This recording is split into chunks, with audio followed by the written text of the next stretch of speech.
1941 में मैं self realization fellowship के बॉस्टन केंद्र में गया। बॉस्टन केंद्र के प्रमुख डॉक्टर M.W. लुइस ने एक अत्यंत कलात्मक ढंग से सजाए गए कक्ष में मेरे ठहरने की व्यवस्था की। उन्होंने मुस्कुराते हुए मुझसे कहा, गुरुदेव, अमेरिका में जब आप शुरू में आए थे तो इस शहर में केवल एक कमरे में रहते थे, जिसमें बाथरूम की भी सुविधा नहीं थी। मैं आपको यह दिखाना चाहता था कि बॉस्टन में पूर्ण सुख सुविधा संपन्न आरामदायक कक्ष भी उपलब्ध हैं। So this was about the achievement कि जब वो आए थे बॉस्टन में 1942 में, कुछ समय पहले, तब उनके पास एक कमरा था जिसमें बाथरूम नहीं था, लेकिन अब पूरा एक सेटअप हो गया है, जिसमें कि हर तरह की कंफर्टेबल ऑल फैसिलिटी सुख सुविधा संपन्न हर तरह की फैसिलिटी साथ में उनको अवेलेबल हैं। कैलिफोर्निया में कार्य व्यस्तता के बीच सुख में वर्ष पर वर्ष बीतते गए। कैलिफोर्निया में क्योंकि सारी फैसिलिटीज थी तो आराम से वो बिजी रहते थे, काम करते थे, बहुत सारे इयर्स बीते। 1937 में एन एनसिनिट्स में एक सेल्फ रियलाइजेशन फेलोशिप कॉलोनी की स्थापना की गई। इस कॉलोनी में शिष्यों को सेल्फ रियलाइजेशन फेलोशिप के आदर्शों के अनुसार विविध गतिविधियों द्वारा प्रशिक्षित किया जाता है। यहाँ एनसिनिट्स और लॉस एंजलिस के केंद्रों में रहने वाले लोगों के लिए फल एवं सब्जियां उगाई जाती हैं। ईश्वर ने एक ही रक्त से मनुष्य की सब जातियां पृथ्वी पर रहने के लिए बनाई हैं। विश्व बंधुत्व बहुत व्यापक शब्द है, परंतु मनुष्य को अपने को विश्व नागरिक मानते हुए अपनी सहानुभूतियों को विस्तारित करना ही होगा।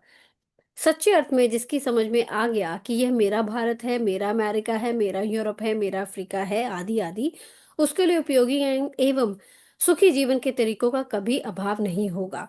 यानी कि लोगों को यानी कि लोगों को ये फील देना कि हम सभी, वी ऑल, मतलब बेसिकली हम सब लोग तो एक ही जगह से आए हैं, एक ही गॉड से कनेक्टेड हैं, एक ही यूनिवर्सल पावर से कनेक्टेड हैं। तो उन्होंने कहा कि अगर लोगों में ये फीलिंग आ गई या वो इस बात को समझ लिए, तो फिर वो एक अपना जो जीवन है बड़ा उपयोगी और सुखी जीवन जो है वो व्यतीत कर पाएंगे। उनको किसी चीज की कभी कोई कमी नहीं होगी। श्री युक्तेश्वर जी सशरीर भारत की भूमि के अतिरिक्त कहीं नहीं रहे। यानी कि युक्तेश्वर जी शरीर सशरीर शरीर के साथ वो भारत के अलावा यानी कि कहीं और उन्होंने ट्रैवल ही नहीं किया, किसी और कंट्री में कभी नहीं गए। परंतु बंधु भाव के इस सत्य से वे भी भली भांति परिचित थे। हालांकि वो भारत में ही रहे हैं, लेकिन जो एक यूनिवर्सल लव है वो उनमें भी था, और वो जानते थे सारा जगत, not just India, not just Bharat, सारा जगत जो है वो मेरा देश ही है। पूरा जो वर्ल्ड है, पूरा यूनिवर्स है, वो जिसको हम वसुदेव कुटुंबकम कहते हैं, कि वो मेरे से बिलोंग करता है। So this was the end of this chapter. ये फोटो जो है परमहंस जी एवं फे राइट, बाद में जिनको दया माता SRF एनिस्टन आश्रम में 1931 में उनके आश्रम प्रवेश के कुछ दिनों बाद गुरु जी ने उनसे कहा था, परमहंस योगानंदा जी ने F राइट यानी कि दया माता जो है, उनसे कहा था तुम इस कार्य के लिए उत्प्रेरक हो। यानी कि तुम बिल्कुल ये इस कार्य करने के लिए बिल्कुल, व्हाट वी कॉल इट, बिल्कुल ही उत्प्रेरक, exact I can't translate, but it means you are the right person for this profile, या उस मैनेजमेंट को संभालने के लिए, उस प्रोफाइल को संभालने के लिए। जब तुम आई मैं जानता था कि ईश्वर के और भी कई ऐसे सच्चे भक्त इस मार्ग की ओर आकर्षित होंगे। तो जब वो दया माता से मिले थे, यानी कि फिर राइट से मिले थे, तो वो समझ गए थे कि अगर ये हैं तो ऐसे और बहुत से लोग हैं जो जुड़ना चाहेंगे और इस संस्था की तरफ आकर्षित होंगे। इस अवसर पर उन्होंने प्रेम पूर्वक कहा था, मेरी प्रिय फे, वह कितने महत्वपूर्ण कार्य करेगी, मैं जानता हूं कि मैं उसके माध्यम से कार्य कर सकता हूँ, क्योंकि वो ग्रहणशील है।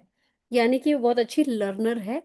उन्हें पता था, और उन्हें ये भी पता था कि जो ये फे हैं ये आगे आने वाले टाइम में दया माता बनेंगी और इस ऑर्गेनाइजेशन का कार्यभार सारा संभालेंगी। ऊपर वाली जो पिक्चर है that is about self realization fellowship Ashram, एनस्टन कैलिफोर्निया। एंड नीचे श्री श्री परमहंस जी एक छोटी पहाड़ी पर स्थित प्रशांत महासागर की ओर निहारते हुए। So with this, we end with the chapter 48 and starting with the new chapter, chapter 49, 1940, and this is the last chapter of this book. मतलब हमने ये बुक शुरू की अक्टूबर लास्ट ईयर, 1 साल से ऊपर हो चुका है इस बुक को। और अब तक हम 49 जो लास्ट चैप्टर है वहाँ पे पहुँच गए हैं। और मैं चाहती हूँ कि आज तो मोनिका जी अवेलेबल नहीं है, लेकिन इसका क्लोजर भी आई वुड रियली वांट कि मोनिका जी जो है वो ही दें। तो नेक्स्ट जो जाएगा सेशन वो मोनिका जी हमारे साथ होंगे इसको क्लोजर देने के लिए। And I would love if everyone who have been with us on this journey वो सारे हमारे साथ रहे when we wind up this book and when we give a closure to this book. So chapter 49, 1940 1951 की अवधि यानी the time period. ध्यान का महत्व अब हमें सचमुच पता चल गया है, और यह बात भी हमारी समझ में आ गई है कि हमारी आंतरिक शांति को भंग करने की क्षमता किसी चीज में नहीं है। तो अब तक कहते हैं कि ये समझ आ चुका है कि ध्यान क्या चीज है, और ये भी समझ आ गया कि हमारी जो इंटरनल स्टेट है उसको कोई भी चीज बिगाड़ नहीं सकती until and unless we allow other people and other emotions या other situations to create an obstacle। पिछले कुछ सप्ताहों में हमने अपने सामूहिक ध्यान एवं सत्संग सभाओं के दौरान हवाई हमलों की चेतावनियां तथा विलंब से फटने वाले बम्बों के धमाके सुने। सो जब ये उन्होंने बताया कि कुछ पिछले ये उस टाइम पे यानी 1940-51 के बीच की बात है, जब उस दौरान वॉर की सिचुएशन थी, तो वहां पे बम विस्फोट होता था, तो हवाई हमले होते थे, वो सब उन्होंने सुना देखा। परंतु फिर भी हमारे सदस्य एकत्रित होते हैं और इन सभाओं में उन्हें खूब आनंद आता है। हालांकि ये पूरा जो सिचुएशन है, मतलब जो एक एक वॉर स्टेट पैदा हुई हुई थी, उसके दौरान भी ऐसा नहीं होता था कि सब अपने अपने घरों में बैठे थे। जब इनकी सभा होती थी तो सब लोग आते थे, शामिल होते थे। लंदन के सेल्फ रियलाइजेशन फेलोशिप केंद्र के प्रमुख द्वारा लिखा गया ये वीरता भरा पत्र उन अनेकानेक पत्रों में से एक है जो द्वितीय विश्व युद्ध के दौरान अमेरिका के उसमें उतरने से पहले के वर्षों में मुझे युद्ध जर्जर इंग्लैंड और यूरोप से आते रहते थे। लंदन के the wisdom of the east series के प्रख्यात संपादक डॉक्टर एल क्रैनमरबिंग ने 1942 में मुझे लिखा, जब मैंने ईस्ट वेस्ट की पत्रिका पढ़ी तब मुझे पता चला कि हम लोग एक दूसरे से कितने दूर प्रतीत होते हैं, जैसे दो भिन्न जगतों में निवास कर रहे हों। तो ये लेटर जो है डॉक्टर एल क्रैनबर ने लिखा उन्हें। उन्होंने बताया कहा कि जब ईस्ट वेस्ट पत्रिका मैगजीन उन्होंने पढ़ी तो उनको समझ आई कि ईस्ट के लोग और वेस्ट के लोग कितने डिफरेंट हैं एक दूसरे से। और ये ऐसा लगता है कि वो किसी और दुनिया के वासी हैं और वेस्ट के लोग किसी और दुनिया के वासी हैं। जिस प्रकार किसी घेरे गए नगर के लिए होली ग्रेल के आशीर्वादों और सुख सुविधाओं से लदा जहाज बंदरगाह में प्रवेश कर रहा हो, उसी प्रकार लॉस एंजलिस से सौंदर्य, सामंजस्य, शांति एवं स्वस्थी मेरे पास आ पहुंचती है। अपनी कल्पना में मैं आपका ताल वृक्ष कुंज, एनिस्टन का मंदिर और उसके सामने फैला हुआ सागर एवं पर्वतीय दृश्य तथा इस सबसे बढ़कर आध्यात्मिक प्रवृत्ति के नर नारियों का साहचर्य ऐसे देखता हूँ जैसे मुझे ये सब स्वप्न में दिख रहा हो।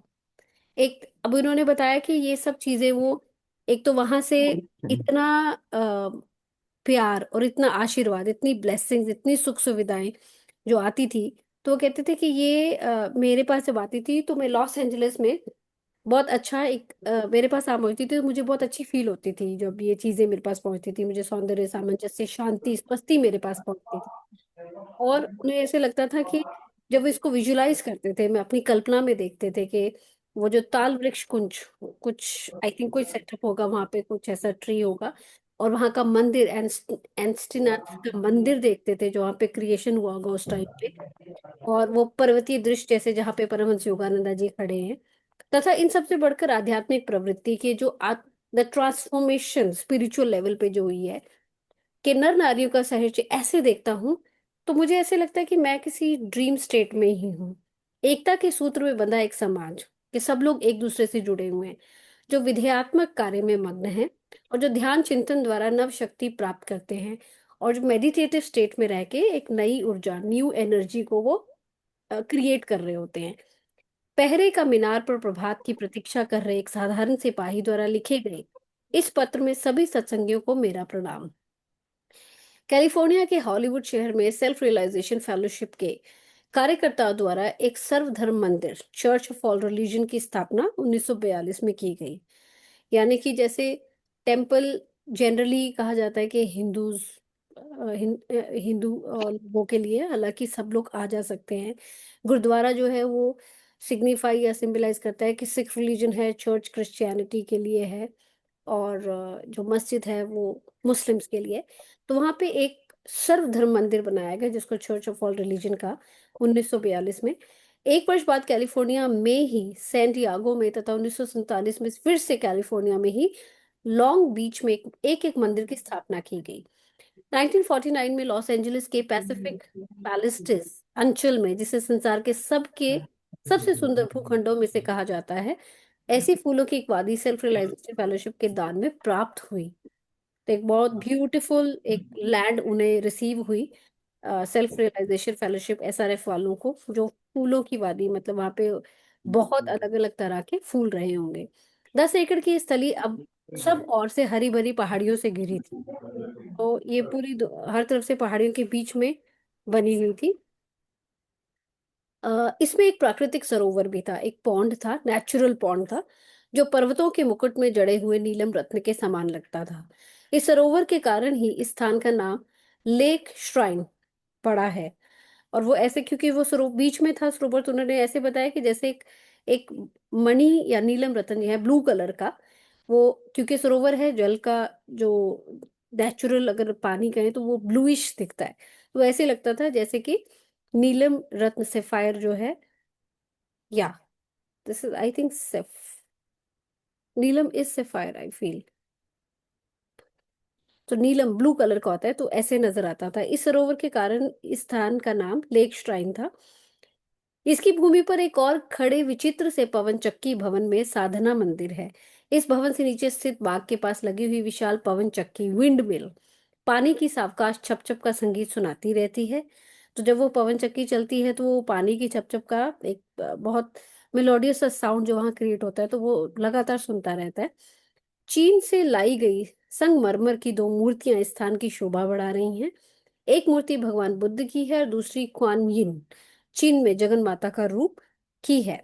एक जलप्रपात के ऊपर ईसा मसीह की आदम कद प्रतिमा खड़ी है। रात को जब इस मूर्ति पर रोशनी की जाती है तो इसका पवित्र चेहरा, लहराते वस्त्र आदि सब बड़े सुंदर लगते हैं।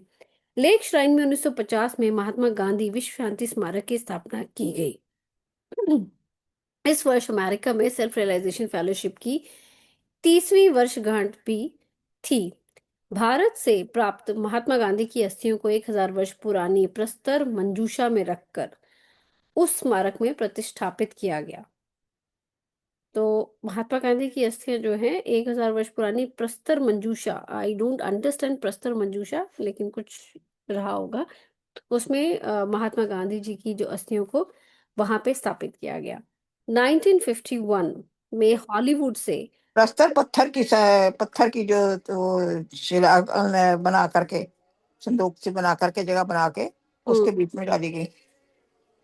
अच्छा, तो ये इसका मतलब महात्मा गांधी की अस्थियां वहां गई थी। हाँ, अच्छा। Tushar, portion of it, not all. Hmm, ठीक है, right, just a portion of, okay. मे भी। हाँ, मतलब लिखा कुछ नहीं है बट हो सकता है। हाँ, मे भी।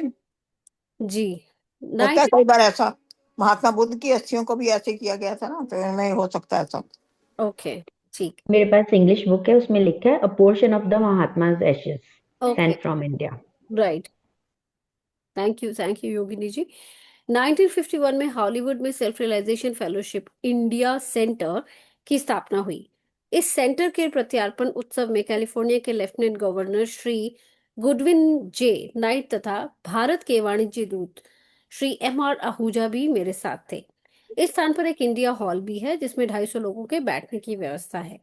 एसआरएफ केंद्रों में सेल्फ रियलाइजेशन फेलोशिप जो के इंस्टीट्यूशन जितने भी थे में नए नए आने वाले बहुत से लोग की अधिक जानकारी के इच्छुक होते हैं।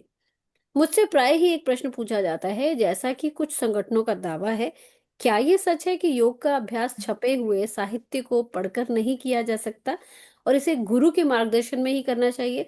तो जब ये वेस्ट के लोगों में इसकी क्यूरियोसिटी बढ़ी तो वाकई क्वेश्चन करते थे कि ये जनरली कहा जाता है कि योग का अभ्यास जो है वो पढ़ के नहीं करना चाहिए, under the training, under the guidance of your गुरु ही करना चाहिए। तो उन्होंने पूछा क्या ये सच है? इस अणुयुग में योगदा सत्संग पाठों जैसी शिक्षा पद्धतियों के द्वारा योग की शिक्षा दी जानी चाहिए। अन्यथा यह मुक्ति प्रदायक विज्ञान पुनः कुछ ही गिने चुने लोगों तक ही सीमित रह जाएगा। उन्होंने कहा कि इसको योगिनी जी, क्या आप ये वाली लाइन इंग्लिश में पढ़ सकते हैं? If you have the copy right now with you. Tushar फिर से बताएं कौन सा वाला है, एक्चुअली मैं थोड़ा ध्यान नहीं था। तो पैराग्राफ एक है, एसआरएफ केंद्रों में नए नए आने वाले बहुत से लोग, उससे नेक्स्ट। ओके ओके, पढ़ूं? हाँ, उससे next paragraph in English first line पढ़नी है। जी। In the atomic age, yoga should be taught by a method of instruction such as the self-realization fellowship lessons. Hmm, Or the liberating science will again be restricted to a chosen few. या great. It would indeed be a priceless boon if each student could keep by his side a guru perfected in divine wisdom. But the world is composed of many sinners and few saints. How then may the multitudes be helped by yoga, if not through study in their homes of instructions written by true yogis? Right right. तो इसका मतलब जो इसके SRF lessons की जो creation वो यहाँ से होगी। जब उन्होंने कहा कि इस एटॉमिक एज में ये जितने भी लेसन्स हैं इनको लोगों तक पहुंचना चाहिए। और क्योंकि अदरवाइज तो सब लोगों तक ये जो मीडियम है या ये शिक्षा है पहुंच नहीं सकती है। यदि प्रत्येक शिष्य को ब्रह्म ज्ञानी गुरु का सानिध्य प्राप्त हो सके थ्रू द लेसन्स, तो निश्चय ही यह एक अमूल्य वरदान होगा। परंतु इस संसार में पाखंडी ज्यादा हैं और संत कम। तो फिर असंख्य जन साधारण को घर में बैठे बैठे सच्चे योगियों द्वारा लिखित योग पाठों द्वारा नहीं तो और किस तरीके से योग की शिक्षा मिल सकती है? तो जो जो लोग सच में सीकर्स हैं उनको अगर योग की शिक्षा पहुंचनी चाहिए उनके उनके उन तक, तो कौन सा माध्यम है, किस तरह पहुंचनी चाहिए? या फिर इसका एकमात्र विकल्प यही है कि सामान्य मनुष्य की अ, उपेक्षा कर उसे योग ज्ञान से वंचित ही रखा जाए। या तो फिर ये जो ऐसी स्टडीज हैं या ऐसी प्राइसलेस जो एजुकेशन है उसको अगर हम उसको हम बुक फॉर्म में या लेसन फॉर्म में नहीं लाते तो नॉर्मल जनता तक ये बातें नहीं पहुंचेंगी। परंतु इस नए युग के लिए ईश्वर की योजना ऐसी नहीं है। बाबा जी ने सभी सच्चे क्रिया योगियों, जी यशविंदर जी। तुषार जी, आवाज आपकी ना ब्रेक हो रही है, पता नहीं मेरी तरफ से, मैंने दोबारा रिजॉइन किया है। आई डोंट नो, शायद बार बार बीच बीच इज में माई ब्रेक हो वॉइस रही ऑडिबल टू अदर्स और इट्स है। ब्रेकिंग? ऑडिबल है बट बीच बीच में ये ऑडिबल ब्रेक है। होते हैं। अश्विंदर जी आपके शायद एंड पे होगा। हो अभी सकता है क्लियर मेरी ही है। तरफ से। हाँ जी। Okay, I will continue. या फिर इसका एकमात्र विकल्प यही है कि सामान्य मनुष्य की उपेक्षा कर उसे योग ज्ञान से वंचित ही रखा जाए। परंतु इस नए युग के लिए ईश्वर की योजना ऐसी नहीं है। इसका मतलब कि ये एजुकेशन या ये जो योग है ये अभ्यास है ये शिक्षा सब तक पहुंचेगी। बाबा जी ने सभी सच्चे क्रिया योगियों की लक्ष्य प्राप्ति के पथ पर रक्षा करने का एवं उनका मार्गदर्शन करने का वचन दिया हुआ है। Now the Baba ji has decided कि ये जो ज्ञान है ये सब तक पहुंचेगा, कि सबको ये जो स्टडीज है क्रिया योग की एक एक पर्सन जो कि सीकर है, ट्रू सीकर है, उस तक ये पहुंचाया जाएगा। केवल कुछ दर्जन नहीं बल्कि लाखों क्रिया योगियों की आवश्यकता है शांति एवं समृद्धि के उस विश्व को साकार करने की। जितने भी क्रिया योगी हैं वो सब चाहते हैं कि हर तरफ शांति हो, समृद्धि हो, पीस हो, प्रॉस्पेरिटी हो, और ऐसा ही एक दुनिया बने जहाँ पे everybody is at peace, everybody is prosperous. बल्कि साकार करने की जो परम पिता के पुत्र पद को पुनः प्राप्त करने का उचित प्रयास करने वाले लोगों की प्रतीक्षा करता है। So I just repeat this line, केवल कुछ दर्जन नहीं बल्कि लाखों क्रिया योगियों की आवश्यकता है शांति और समृद्धि के उस विश्व को साकार करने की जो परम पिता के पुत्र पद को पुनः प्राप्त करने का उचित प्रयास करने वाले लोगों की प्रतीक्षा करता है। आध्यात्मिक शहद शहद उत्पन्न करने के लिए मधुमक्खियों के एक छत्ते के रूप में पश्चिम में सेल्फ रियलाइजेशन फेलोशिप संगठन की स्थापना करने का दायित्व मुझे श्री युक्तेश्वर जी एवं महाअवतार बाबा जी ने सौंपा। तो जैसे एक एक पेड़ पे, मतलब पेड़ यानी कि विश्व, पूरा विश्व है ना, ले लो। तो वहां पे एक छत्ता अगर मधुमक्खियों का लगा है, यानी कि एसआरएफ जो ये एग्जाम्पल दे रहे हैं जिस हिसाब से, तो एसआरएफ ने एक ऐसा प्राइसलेस एजुकेशन या ज्ञान नॉलेज का भंडार बनाया, और उसकी जो ड्यूटी थी वो परमहंस योगानंदा जी को, श्री युक्तेश्वर जी जो उनके गुरु थे, और महाअवतार बाबा जी ने पहले से डिसाइड किया होता कि वेस्ट में जाके हमारी स्टडीज को, हमारे ज्ञान को परमहंस योगानंदा जी जो हैं वेस्ट वर्ल्ड में जाके प्रमोट करेंगे। इस पवित्र दायित्व, रिस्पॉन्सिबिलिटी की पूर्ति कठिनाइयों से मुक्त नहीं थी। अब ये टास्क बहुत बड़ा था, तो जितना बड़ा टास्क है उतने बड़े चैलेंजेस होने ही हैं। परमहंस जी, सच सच बताइए, क्या ये सब सार्थक हुआ? तो उन्होंने क्वेश्चन किया, आप सच में बताओ, क्या ये पॉसिबल हुआ कि आप ये सब कर पाए? इन नपे तुले शब्दों में एक दिन सांडियागो के एसआरएफ मंदिर के कार्यवाहक डॉक्टर लाइड कैनल ने मुझसे प्रश्न किया। डॉक्टर लाइड कैनल ने पूछा उनसे कि क्या ये पॉसिबल हुआ कि आप ये ऐसा जो आपको रिस्पॉन्सिबिलिटी दी गई थी आपके गुरुज ने, आप उसको फुलफिल कर पाए? मेरे ख्याल से उनके पूछने का अर्थ था, क्या आप अमेरिका में संतुष्ट हुए हैं? तो उनका पूछने का भावार्थ या मतलब यही था कि क्या जो आपके गुरु ने सोचा था, क्या वो अमेरिका की लैंड पे पॉसिबल हो पाया है? उन सब झूठे प्रचारों का क्या, जो योग के प्रसार को रोकने के लिए उत्सुक कुत्सित लोगों ने किए?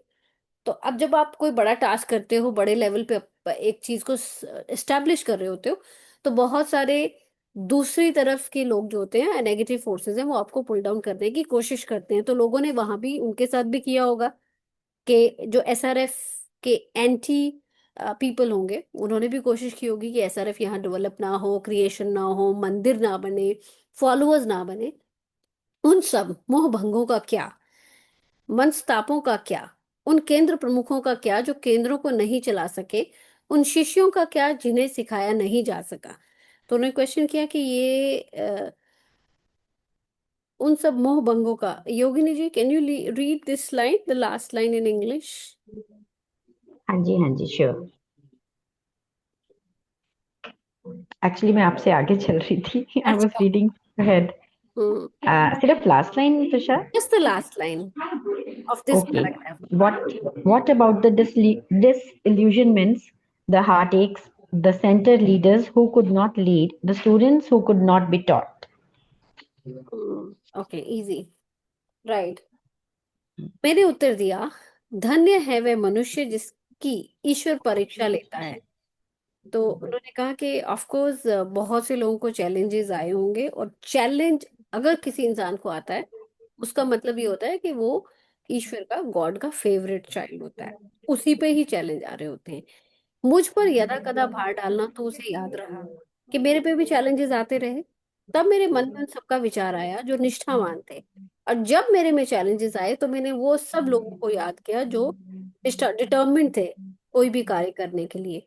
उस प्रेम और भक्ति और समझदारी का विचार आया। तो मेरे को तब ये वाली वर्चूज मेरे में, जब चैलेंजेस आते हैं तब आप अपने में जो जो वर्चूज है वही डेवलप होती हैं, क्रिएट होती है। वर्चुअल क्रिएशन या आपके आप में वो डेवलपमेंट होती है। तो तभी आप, जब आप पेन में होते हो, जब आप ऑब्स्टिकल में कहीं फंसे होते हो ना, तभी आप वहां से निकलने के लिए सॉल्यूशंस ढूंढ रहे होते हो। तभी दिमाग में आइडियाज उनके भी आ रहे थे कि कौन कौन लोग थे जो डिटर्मिन्ड थे, जिन्होंने ये किया। और उसी टाइम पे उनको प्रेम और भक्ति समझदारी का भी विचार आया, जिसका प्रकाश अमेरिका के हृदय में व्याप्त है। धीरे धीरे शब्दों पर जोर देते हुए मैंने आगे कहा, परंतु मेरा उत्तर है हाँ। वो कहते हैं हाँ, जो मैं चाह रहा था, जो मेरे गुरु ने चाहा था, वो मैं सक्सेसफुली कर पाया। हाँ, 1000 बार हाँ। तो एक बार हाँ नहीं, वो इतने डिटर्मिन्ड थे, इतने कन्विंस्ड थे कि हाँ, जो हम करना, जो मेरे गुरु करना चाह रहे थे अमेरिकन लैंड पे, वो मैंने किया। 1000 बार हाँ मतलब कि convincingly he was so well assured that he could do it. मेरा यहाँ रहना सार्थक हुआ। पूर्व और पश्चिम को एकमात्र स्थायी बंधन में, आध्यात्मिक बंधन में बंद कर एक दूसरे के करीब आए देखने का मेरा जो स्वप्न था, वह मेरी कल्पना से भी अधिक साकार हुआ। देन ही एडेड कि जितना वो चाह रहे थे कि ईस्ट और वेस्टर्न के लोग जुड़े, ईस्ट और वेस्टर्न में जो कनेक्शन बिल्टअप हो, आध्यात्मिक बंधन स्पिरिचुअल लेवल में भी, और ये मेरा सपना भी था, और वो मैंने जितना सोचा था उससे कहीं ज्यादा साकार हुआ है, फुलफिल हुआ है। भारत के जिन महान गुरुओं ने पश्चिम में गहरी रुचि दिखाई, उन्हें आधुनिक परिस्थितियों की भली भांति जानकारी है। तो जिन भी महान गुरुओं ने सोचा था कि हाँ वेस्ट में जाके ये चीज डेवलप करनी है, या वेस्टर्न वर्ल्ड है जहाँ पे एजुकेशन को लोगों तक पहुंचाना है, उन्हें बहुत अच्छे से पता था कि क्या क्या ऑब्स्टिकल्स आ सकती हैं। वे जानते हैं कि जब तक सभी राष्ट्र पूर्व और पश्चिम के विभिन्न सद्गुणों का आत्मसात नहीं करते, तब तक विश्व की स्थिति में सुधार नहीं आ सकता है।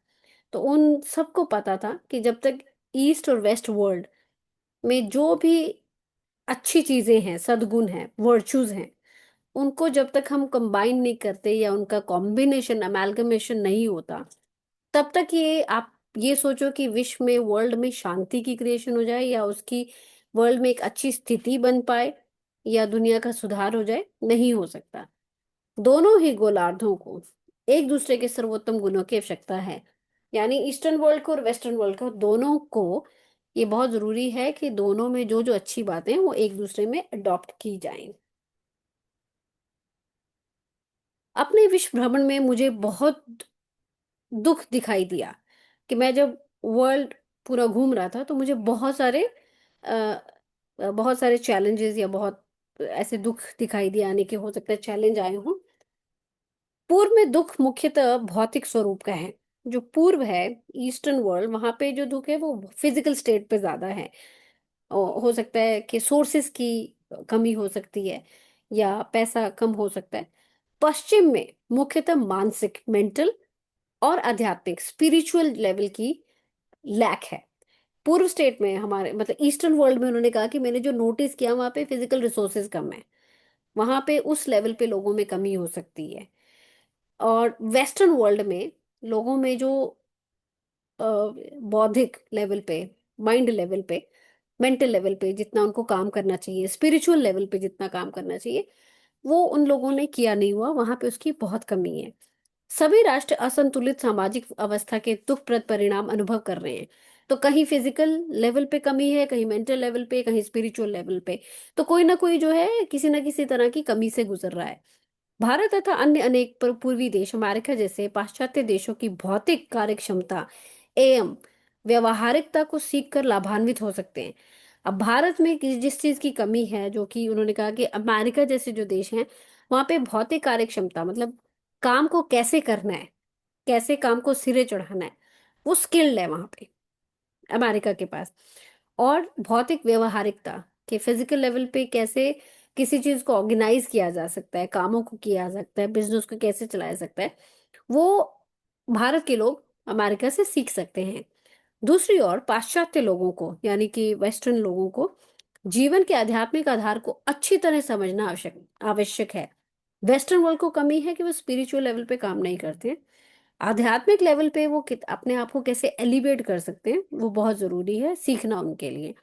और विशेषकर उन वैज्ञानिक प्रविधियों को समझना आवश्यक है जिन्हें भारत ने प्राचीन काल में ही मनुष्य के ईश्वर के संपर्क के लिए विकसित किया था। और ऐसे बहुत सारी स्टडीज हैं जो भारत ने, गॉड कम्युनियन कैसे हो सकता है, ईश्वर के क्लोज आप कैसे जा सकते हो, वो जो स्टडीज हैं, वो नॉलेज है, वो भारत जो भूखंड है वो उसका खजाना है।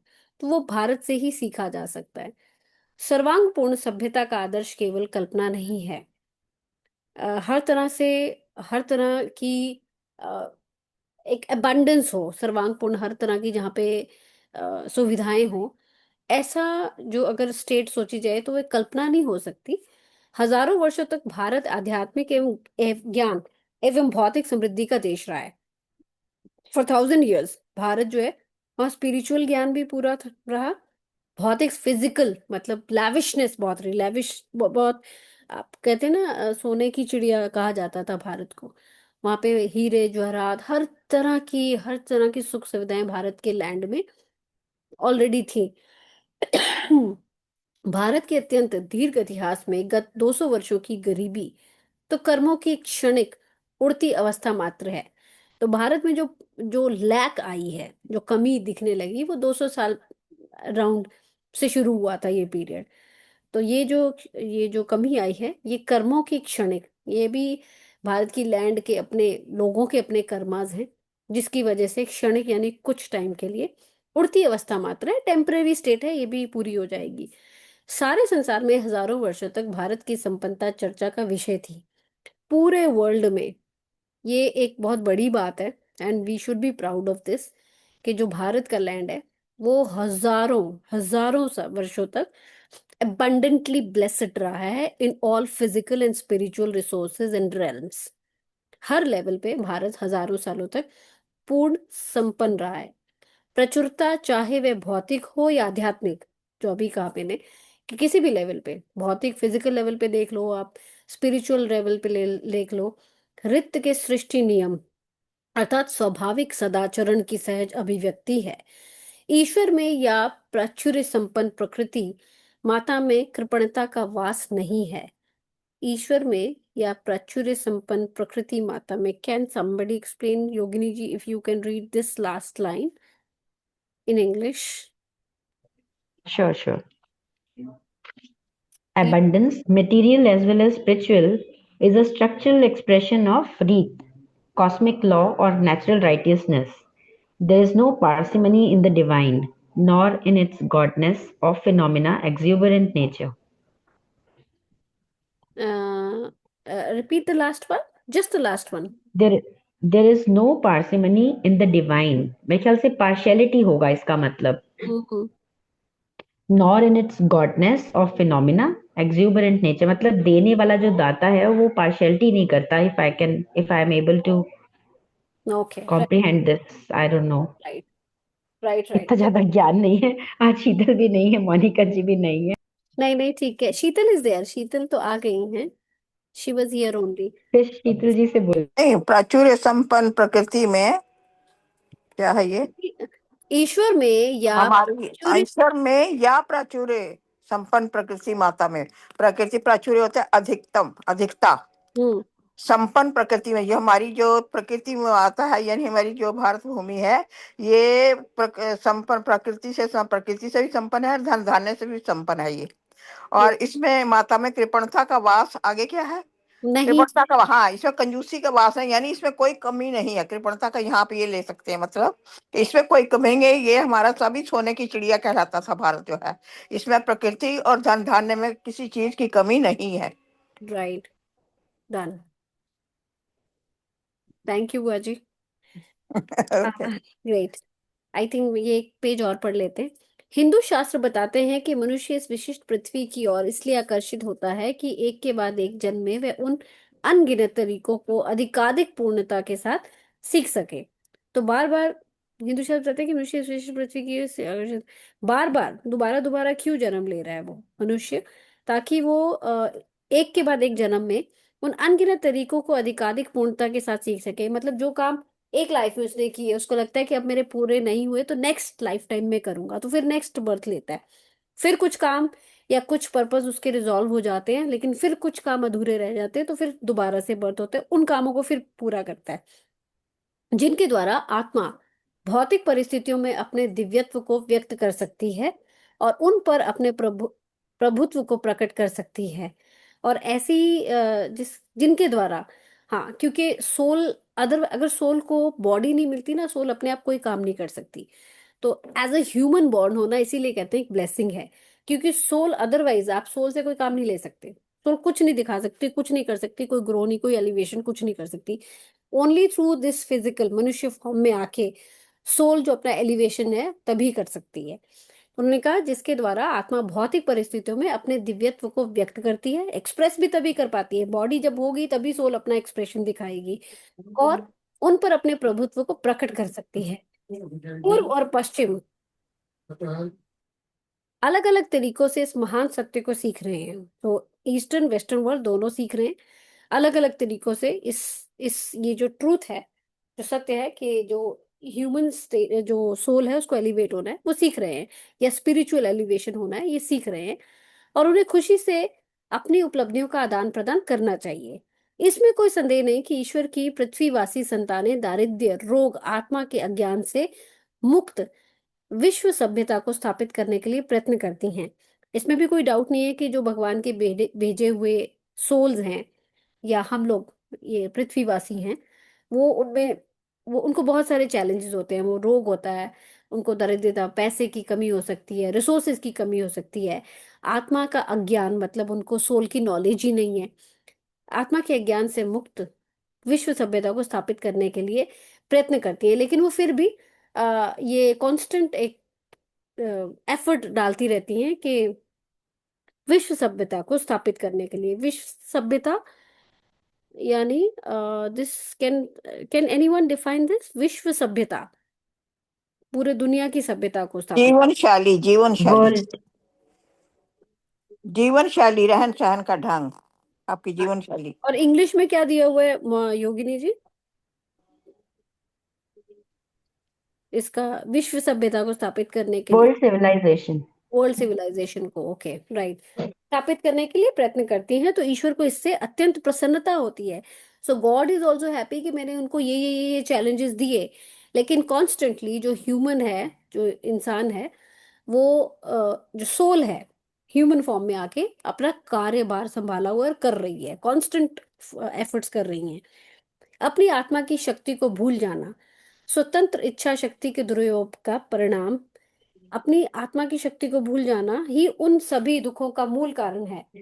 ये तो हम, मुझे लगता है कि 49 चैप्टर तक पढ़ आते आते हमने ये समझ आ गई है और ये पढ़ा ही है कि अभी तक जो, क्योंकि इन सभी चैप्टर में हमने देखा कि एज ए ह्यूमन बहुत सारे हमने मिरेकल्स देखे कि ह्यूमन बॉडी में भी इतने सारे सेंट्स आए, उन्होंने क्या क्या मिरेकल्स दिखाए, क्या क्या अद्भुत शक्तियां दिखाई गई। तो अपनी आत्मा की शक्ति को भूल जाना ही उन सभी दुखों का कारण है, क्योंकि हम लोग अपनी आत्मा, सोल की जो पावर्स हैं उसको भूल जाते हैं एज ए ह्यूमन। मतलब वो ही शक्तियां जो एक देवी देवताओं में है, वो हम सब में है, बट थ्रू डिफरेंट लाइव्स हमने डिग्रेडेशन जो हमें हुई है, या जितने सालों से हम, या जितने युगों से डिग्रेडेशन हुई है, तो हमें वो पावर्स जो है डिग्रेड हो गई। तो अपनी आत्मा की शक्ति को भूल जाना है उन सभी दुखों का कारण है, और जिसकी वजह से हमें जो हम दुख आते हैं हमें। समाज के नाम जो बुराइयां मढ़ दी जाती हैं, उनके लिए वस्तुतः प्रत्येक मनुष्य को दोषी पाया जाता है। राम राज्य पहले प्रत्येक हृदय में प्रकट होना चाहिए। तो राम राज्य जो की बात करते हैं, तो राम राज्य एक एक ऐसी एलिवेटेड स्टेट है जिसमें हर कोई abundantly ब्लेसेड है इन एवरी एस्पेक्ट। तो राम राज्य के पहले हृदय में राम राज्य पहले प्रत्येक हृदय में प्रकट होना चाहिए, यानी सबके दिल में ये कल्पना तो होनी चाहिए कि सारा संसार जो है राम राज्य जैसा हो, तब वह समाज में फैलेगा। पहले थॉट में आएगा, तभी वो एक्शन में आएगा, क्योंकि आंतरिक सुधार होने पर बाह्य सुधार अपने आप ही हो जाता है। हम कहते हैं ना, your outer world is the reflection of the inner world. वही बात है कि जब आपके थॉट में ही आ गया कि सारा संसार जो है राम राज्य होना चाहिए, हर तरफ पीस होनी चाहिए, प्रॉस्पेरिटी होनी चाहिए, तो जब ये आपके दिमाग में थॉट में आ गया, तो आप उसमें एक्शन लोगे तो बाहर ही अपने आप हो जाएगा। तो पहले इंटरनल इंटरलाइजेशन होनी चाहिए, तो एक्सटर्नलाइजेशन अपने आप हो जाएगी, क्योंकि आंतरिक सुधार होने पर बाह्य सुधार अपने आप ही होता है। जो मनुष्य अपने आप को सुधार लेगा वह हजारों को सुधार लेगा, क्योंकि when you work on yourself or when you decide to work on yourself, it has a ripple impact। आप जब सुधरते हो तो आपके आसपास की लोग, समाज, आई मीन पहले आप सुधरते हो, फिर आपकी फैमिली में सुधार होता है, फिर आपकी सोसाइटी में होता है, फिर आपके शहर में होता है, नेशंस लेवल, वर्ल्ड वाइड। तो रिपल इम्पैक्ट, जैसे एक पत्थर को पानी में फेंकते हो तो वो एक घेरा बनता है, सेम वैसे ही जब आप अपने पे काम करते हो तो वो जितने भी लोग आसपास हैं, वो अपने आप आपकी एनर्जी से इम्पैक्ट होने लग जाते हैं, तो वो सुधार बड़े लेवल पे हो जाता है। काल की कसौटी पर खरे उतरे विश्व के सभी धर्मशास्त्रों का सार एक ही है।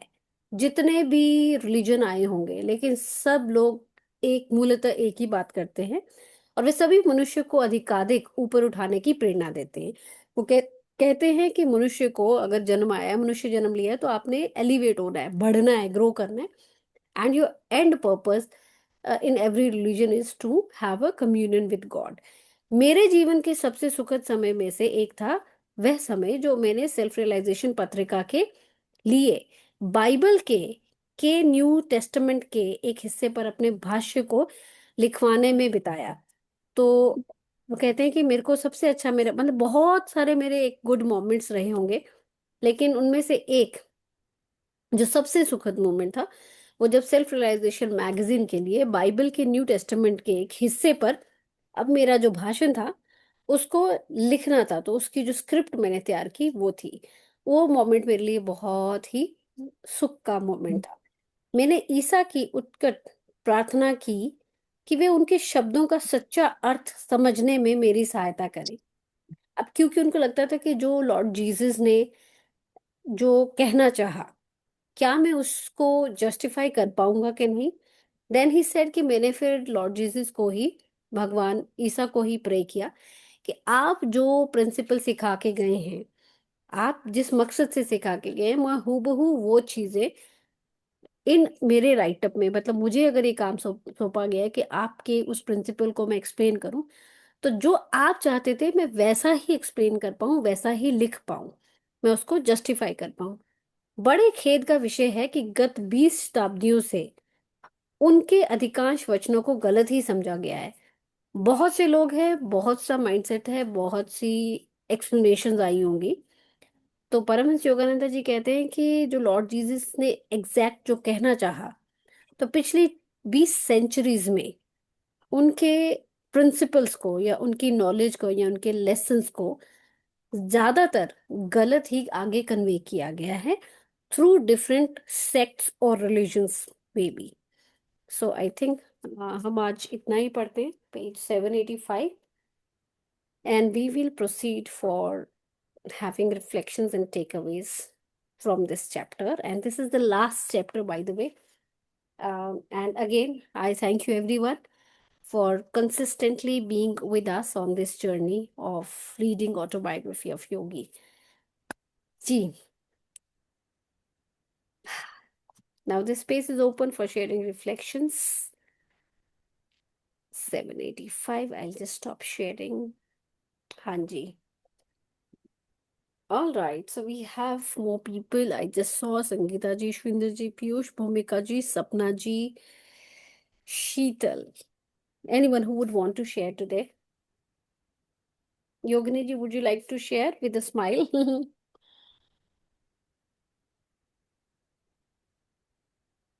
शेयर तो मेन चीज आज। हाँ, Okay, one by one. जी बुआ जी, आप कुछ कहना चाह रहे हैं, एंड देन योगिनी जी। हाँ, नहीं मैं तो, आपने कहा तो तभी कोई बोला नहीं, तो मैंने कहा चलो मैं थोड़ा सा बता देती हूँ कि मेन चीज तो आज जो है पश्चिम और पूर्व के अंतर को बस बताया गया है। भारत और पाश्चात्य सभ्यता जो दोनों का कंपैरिजन करके बताया गया है कि, और बीच में आध्यात्मिकता को महत्व दिया गया है, योग को पर विशेष ध्यान दिया गया है, और जो आध्यात्मिक का कह लीजिए हमारा जो भारत हर्ष है उसमें आध्यात्मिकता जाता है, और इसमें गुरु जो हमारे यहाँ या गुरुकुल वगैरह हुआ करते थे, उसमें गुरु लोग जो है योगा को या करते थे, आध्यात्मिकता का ज्ञान वो लोग दिया करते थे शुरू से, ऋषि मुनि हमारे जो। लेकिन पाश्चात्य उसमें सभ्यता में इसका इतना वो प्रचार नहीं था। कुछ संत थे इसमें भी हुए हैं, मतलब क्रिश्चियन में भी और अंग्रेजों में भी ऐसे गुरु हुए हैं, लेकिन वो कम हुए उस धरती पर। भारत में वो ज्यादा हुए हैं ऋषि मुनि और गुरु, तो उनके कारण यहाँ पर आध्यात्मिकता का प्रचार अधिक है और पाश्चात्य सभ्यता कम है इधर। और वहां पर उनका जो है रहन सहन, पूजा पद्धति, हर चीज का जो है वो डिफरेंस है, उनमें अंतर होने के कारण जो है ये जो यात्राएं हैं हमारे गुरुओं की या महान पुरुषों की, उन्होंने दोनों को की सभ्यता को आपस में मेल कराने का प्रयास किया है इन यात्राओं के द्वारा। जी, थैंक यू बुआ जी, thank you for sharing. Over to you Yogini जी।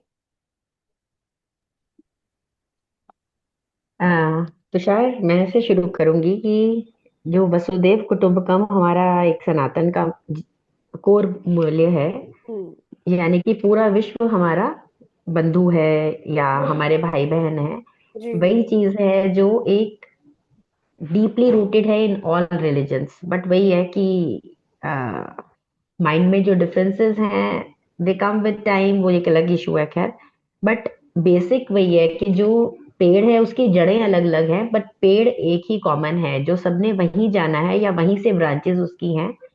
और कोर वही है कि इंसान जो है, क्योंकि उसको हमेशा से खुशी की तलाश रहती है, आनंद की तलाश रहती है। तो जो परमानंद है यानी जो ईश्वर है, we all should move, I will say, towards attaining him. और जो योग है, इसमें जिस योग की बात है, वैसे योग, yoga is an exercise, but हमें यहाँ योग की बात की गई है। दैट योग इज जब ईश्वर और मनुष्य का मिलन होता है, दैट इज द योग।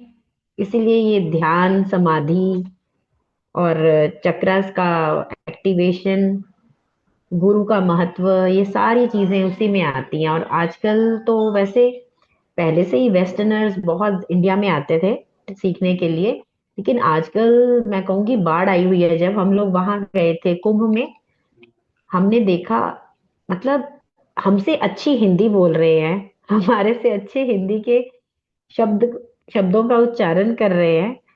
और सीखने की जो ललक है उन लोगों में, छोटे छोटे बच्चे, अगर आप वृंदावन साइड भी जाते हो, आप देखते हो छोटे छोटे बच्चे बैठे, मतलब क्या क्या वो काम कर रहे हैं जो शायद हम छोड़ चुके, भूल चुके, या हमें लगता है गंदे काम है। जैसे गाय का सारा सेवा करना, सारा वो पाथियां बनाना, उस मतलब इतने प्रेम पूर्वक सब कुछ करते हैं। तो मैं कहूंगी कि नक्शल वही है कि ईश्वर से प्रेम, पूर्ण समर्पण, और गुरु के प्रति अपना, मतलब कोई ऐसे अच्छे, जो हम कहेंगे कि अ, ब्रह्मनिष्ठ गुरु मिले। हर एक की किस्मत में तो खैर नहीं है, बट अपनी यात्रा उस ओर होनी चाहिए कि हमें एक ऐसे गुरु का हमारे से मिलन हो जो हमें हाथ पकड़ के ईश्वर की तरफ ले जाने के लिए अग्रसर हो। क्यों? आज का सार यही है कि मतलब खून तो एक ही है। ये शब्द आपने सुना है? खून तो एक ही है, धर्म कितने भी हो, खून तो एक ही है। ये एक तरह से ये बहुत बड़ी बात है, पर इसको एक्सप्लेन करो तो बस वही है कि हम धर्म के ऊपर टिके हुए हैं, पर खून तो एक ही है। तो यही है कि मतलब इस शरीर की और इस मर्यादाओं की वजह से हम अलग अलग हो रहे हैं। वास्तविकता अंदर से सब एक है। थैंक यू जी, यही कहना है। Thank you Yogini ji, thank you Bhumika ji. Ji, anyone who would want to share? Sheetal. Sheetal, do you want to share? Good evening. Good evening, good evening. Yeah, I was catching up with the reading actually. Joined a little late and then yeah, I read it all. अब मुझे ये नहीं पता जो आपने शायद आखिरी page छोड़ा है या आखिरी पैराग्राफ छोड़ा है सिर्फ, नहीं नहीं, क्योंकि अभी रीडिंग है अपनी। चैप्टर मुझे 40 ऐसा लग रहा है कि पढ़ लिया है। ये ऑलमोस्ट आप आज, अच्छा नहीं, या फिर प्रिंटेड वर्जन में या तो कुछ मिसिंग है, आई डोंट नो, अभी है, बट अभी कुछ पेजेस हैं अपने, okay, 5-6 maybe the pages printed रहते हैं। वर्जन, फिर तो प्रिंटेड वर्जन में जरूर कुछ मिसिंग है, क्योंकि नहीं, जो आप लोग पढ़ रहे थे मेरे को सब कुछ मिल नहीं रहा था उसमें, बुक में। 7-9। बट जहां मैं पढ़ रही थी उस हिसाब से कुछ चीजें तो कवर हो गई, so I will not take time to repeat that कि हाँ ईस्ट एंड वेस्ट वाली बात आई है आज, और ब्रदरहुड की बात आई है, आई थिंक सो। और ये भी बात आई है कि कैसे दोनों तरफ से हमें फायदा लेना है, ईस्ट का और वेस्ट का। एक जगह मेरी नजर पड़ी, अब ये आई एम सॉरी अगर ये नहीं पढ़ा गया आज, बट मैं ये लाइन एक पढ़ रही थी तो मेरी नजर गई कि बात इनर वर्क पे हो रही है बार बार। और कहीं ना कहीं ये बात आई है कि हम इंसान जो है ना, we are all souls, we are not an institution. May be ये अगर नहीं पढ़ा गया तो आगे आएगा, बट मेरी इसी चीज पे ध्यान लिंकअप हो रहा है आज की रीडिंग से कि if we are all souls and everybody, ये जो वसुदेव कुटुंबकम वाली बात है, हर बंदा अगर इस थीम को अपने दिमाग में रखकर हर जगह को अपना, हर इंसान को अपना मान के चले, तो ये जो आजकल भी लड़ाइयां चल रही हैं, टीवी का न्यूज ऑन करने का मन नहीं करता, ये सारी वजहें ही खत्म हो सकती हैं लोग अगर स्पिरिचुअली इंक्लाइंड हो। क्योंकि स्पिरिचुअल बंदा कभी भी भेदभाव नहीं करता। स्पिरिचुअल इंसान हमेशा ये देखता है कि सब एक ही है, हमें अगर ईश्वर, हमारा सोर्स अगर एक है, जो कहीं ना कहीं मैं जज कर पा रही हूँ, भूमिका जी कह रहे हैं खून एक है, तो इसका मतलब सोर्स एक है ना, आत्मा एक है, बिगर हायर सेल्फ सबका जाके एक ही जगह से आ रहा है। तो इसका मतलब हम लोग एक जो वृक्ष से निकली हुई वाली बात आ रही है, बिल्कुल ठीक आ रही है, लेकिन ये अवेयरनेस में एक आम इंसान नहीं होता, वो लड़ाई झगड़े में ही होता है, वो अभी भी बम पटाखे और सब चल रहे हैं, missiles. So I think spirituality is the need of the hour, and such books are not enough. मुझे लगता है जो कि हम लोग ब्लेस्ड हैं. आई थिंक सुनैना और आप सबके इनकरेजमेंट से हम लोगों ने लेसन्स भी ले लिए हैं इसके. जब मैंने पढ़ने चालू किए, मुझे ऐसा लगा कि यार क्या छूट रहा था. उस दिन बात हो रही थी कि अभी हमने सारे नहीं कवर किए, तो I think it's high time कि उसको वापस उठाया जाए और कंप्लीट भी किया जाए, because there is something we will miss if we miss those lessons. So I highly recommend, क्योंकि मुझे बहुत कुछ मिला जब मैंने उनमें से कुछ लेसन्स भी पढ़े. True. तो that is what I want to say. Yeah, I thank you. completely agree, Sheetal. That lessons, I think बहुत लोगों ने इस lessons को ऑर्डर प्लेस किया था and they have received it.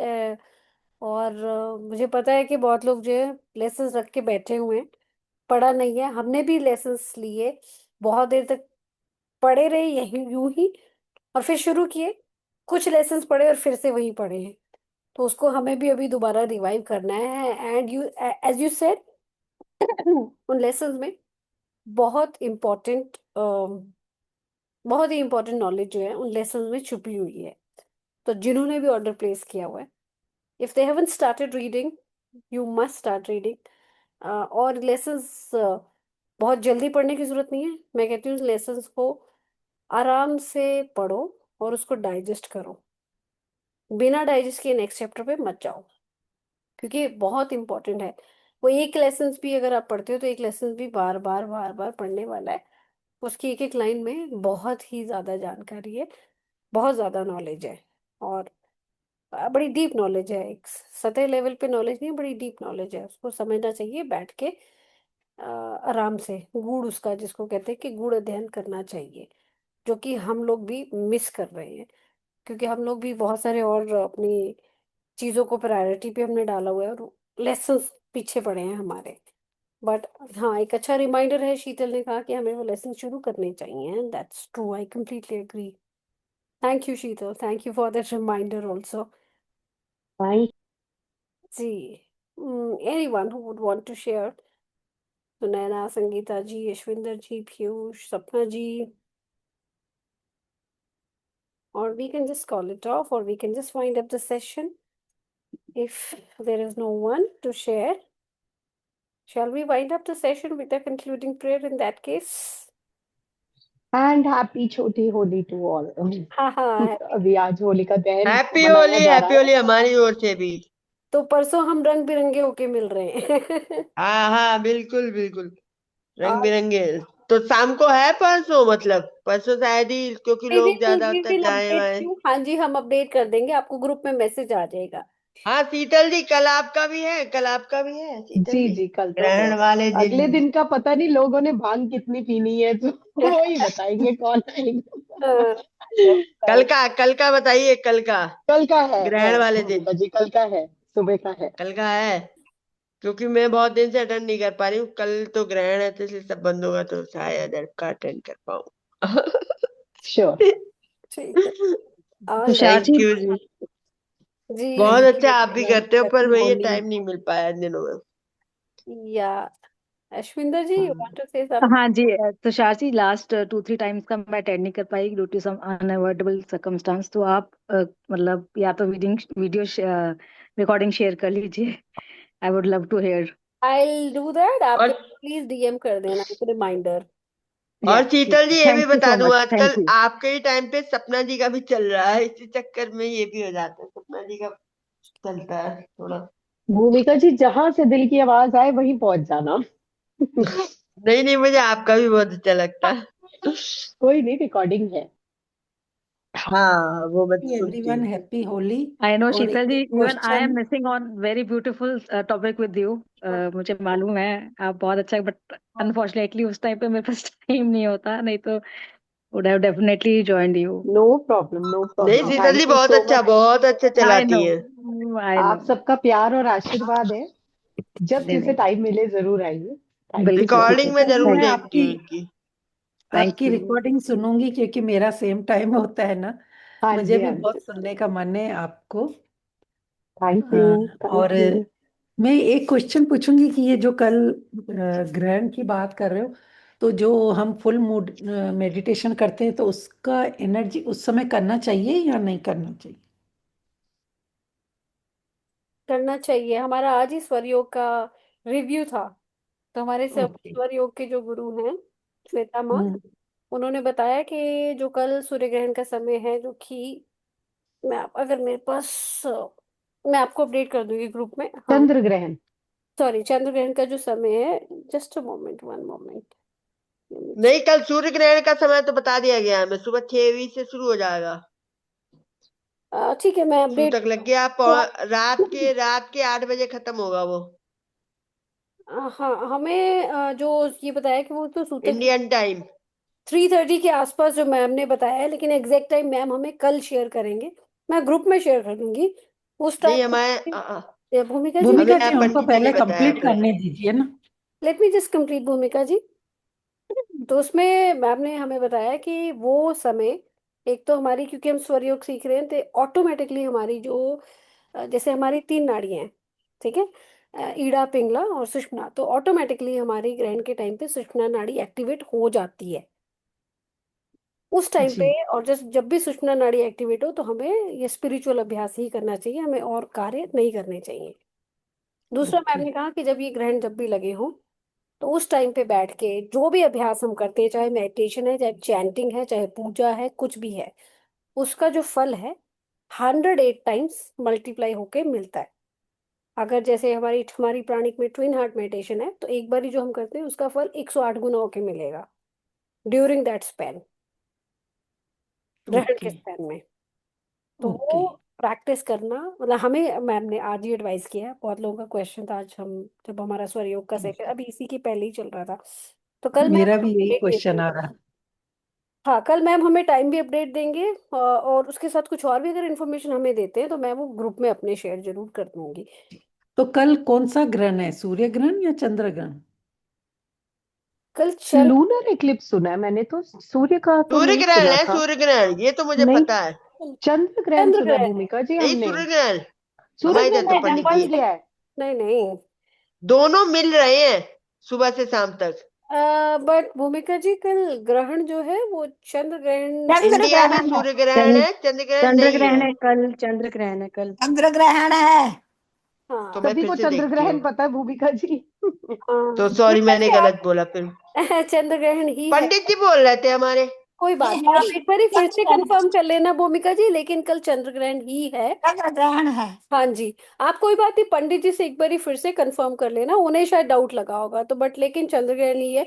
क्योंकि मैं बताया ना कि हमारे उन्होंने भी, मैम डूज एंड डोंट्स बता रहे थे हमें, तो उसका टाइम जो है वो मैं ग्रुप में अपडेट कर दूंगी। अगर हमें डूज एंड डोंट्स जो मैम ने लिखित में इन रिटन कुछ देते हैं, I will share that also, I with her kind permission, अगर वो हमें स्वरयोग वालों को परमिशन हुआ तो we will share that as well. But timing तो नेसेसरली मैं अपडेट करूंगी। और जो सपना जी का डाउट था कि क्या हमें वो अभ्यास करना चाहिए या नहीं, तो 108 टाइम्स मल्टीप्लाई होके उसका फल मिलता है। सो प्लीज वाह। गो फ्री, जितना गो हेड। जितना पाठ करोगे उतना फल मिलेगा। जिस उससे किसी भी हंड्रेड मत। एट टाइम्स उससे हाँ, 108 टाइम्स ज्यादा उससे हो। 108 टाइम। हम्म, सही बात। क्योंकि हमने बचपन से यही सुना था कि हमारे जैसे पेरेंट्स सत्यनारायण की कथा करते थे ना, हम्म, तो एक श्राद्ध पक्ष की और कल वाले इसकी वो नहीं करते थे हम्म, पूजा। साल में 2 बार सत्यनारायण की पूजा, बोला हम्म, इस दिन ये मतलब सही नहीं रहता है। तो मेरे मन में वही था कि पूजा कर, मतलब अभी तो हम मेडिटेशन में आ गए हैं, अब तो हमारे पूरा जो गुरु जी भी है मेडिटेशन पे, पूजा पाठ से ज़्यादा मेडिटेशन पे ही बोलते हैं, तो वो तो हम करते ही हैं। हम्म, लेकिन अगर ग्रहण के हिसाब से मेरे अंदर यही डाउट था कि करनी चाहिए या नहीं, तो वो आपने क्लियर कर दिया। Thank you so much. Most welcome. सपना जी, वैसे ना ग्रहण में ज्यादातर मंदिरों में भी पट बंद रहते हैं या पर्दा डाल जी। दिया जाता है आइडल्स पे। यस। तो वो पूजा मतलब मना वर्जित हो जाती है। लेकिन जी। मेडिटेशन एक ऐसा स्पिरिचुअल साधन है हम सबके पास जो पूजा की कैटेगरी से भी और ऊपर आता है। तो वो कोई जी नहीं जी मना करेगा, वो कोई नहीं मना करेगा। आई थिंक जो डूज एंड डोंट्स की तुषार बात कर रहे हैं ना, कोई डोंट्स ना भी पता हो ना, एक डू पता होना जरूरी है कि जब कभी ग्रहण लगे सिर्फ आप मेडिटेशन में लग जाओ, जाप में लग जाओ, नाम में लग जाओ, कुछ भी स्पिरिचुअली कनेक्ट हो जाओ, तो आपके जो है ग्रहण के नेगेटिव असर आपको नहीं मिलेंगे और पॉजिटिव मिलेंगे। तो इतना तो 100% बिना कंफर्म किए मुझे लगता है ये बात सच है कि चैंट भी करोगे meditation is a do for sure. पूजा पाठ शायद वर्जित हो, क्योंकि नाम जाप मुझे किया याद है। जाता है नाम वर्जित ठीक सिमरन, है। इसमें नाम सिमरन कर सकते हैं, बैठ के साधना वैसे कर ग्रंथ सकते हैं। नहीं बिल्कुल पढ़ना, बिल्कुल। नाम सिमरन करो। आप चैंट कर सकते हो, ओम नमः शिवाय हाँ मतलब मंत्र ये से। है, जैसे शाम की जोत नहीं जगाई आपने, अगर आप रात को शाम को मंदिर में जोत जगाते हो तो वो पूजा पाठ की रिचुअल्स शायद वर्जित हो, पर नाम जाप और मेडिटेशन आई थिंक हाँ खुले दिल से हाँ, कर सकते बिल्कुल बिल्कुल, आई डिटो। हम्म हैं। Thank you, I love thank your you so ditto. Very detail. पता है ना, हमें बचपन से हमारे माता पिता ने भी सिखाया है, गुरुजनों ने भी सिखाया है, तो आप और अपने कल्चर मंदिर में जा करके जाते रहे हैं, तो वहां से भी यही बातें सीखी तो आप हैं बेझिझक कि होके मेडिटेशन और चैंट, जो भी माला जाप है वो कोई भी कर सकता है, जी जी। उसमें कोई रोक नहीं है और उसका अच्छा ही फल मिलेगा, एज पर जो हमें आज भी रिपीट करके बताया गया मैम ने। Thank you. जी thank you so much Sapna ji, and thank you Sheetal, thank you everyone. Let's wind up with the concluding prayer. Let's join our hands together. सर्वे भवन्तु सुखिनः, सर्वे सन्तु निरामया, सर्वे भद्राणि पश्यन्तु, माँ कश्चित् दुःख भाग् भवेत्। ओम शांति शांति शांति। Thank you so much everyone for joining, for being there. Thank you. Shubh thank you, रात्रि। और मेरी थैंक यू तरफ से सॉरी, एवरीवन। मुझे गलत पता था। सॉरी, No मुझे गलत problem पता भूमिका जी, no problem. था। Thank you everyone. Good night.